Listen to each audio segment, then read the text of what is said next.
টোটো ও motor বাইকের মুখোমুখি সংঘর্ষ ঘটনায় দুমড়ে মুচড়ে যায় বাইকটি, পাশাপাশি ক্ষতিগ্রস্ত হয় টোটোটিও। ঘটনায় গুরুতরভাবে আহত হন বাইক চালক। স্থানীয় সূত্রে খবর, এদিন স্বরূপপুর মানিকের পাকুড়তলা এলাকায় দ্রুতগতির বাইক ও টোটোর মুখোমুখি সংঘর্ষ হয়। ঘটনাস্থলে ছিটকে পড়ে যায় বাইকে থাকা যুবক। ঘটনার বিকট আওয়াজ শুনে স্থানীয়রা ছুটে যান ঘটনাস্থলে এবং আহত ওই যুবককে উদ্ধার করে মুর্শিদাবাদ মেডিকেল কলেজ হাসপাতালে পাঠান। প্রত্যক্ষদর্শীরা আরও জানান, বাইকটি দ্রুতগতিতে আসা এবং অসাবধানতায় নিয়ন্ত্রণ হারিয়ে ঘটে এই দুর্ঘটনা। জানা গেছে, বাইক চালকের বাড়ি হরিহরপাড়া থানার দুর্লভপুর এলাকায়, অন্যদিকে টোটো চালকের বাড়ি স্বরূপপুর বলে জানা গিয়েছে। এছাড়াও ঘটনায় গুরুতরভাবে আহত হয়েছেন টোটো চালকও। তবে বাইক চালকের অবস্থা আশঙ্কাজনক বলে জানা যাচ্ছে সূত্রের খবরে। এই বিষয়ে প্রত্যক্ষদর্শীরা কে কি জানালেন। অ্যাক্সিডেন্টটা কিভাবে হলো?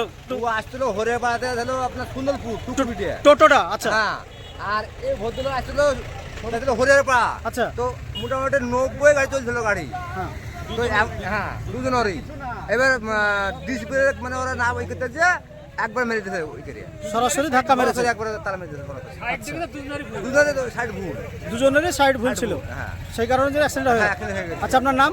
আসিরুদ্দিন মন্ডল, আচ্ছা, বাড়ি স্বরূপপুর। Thank you.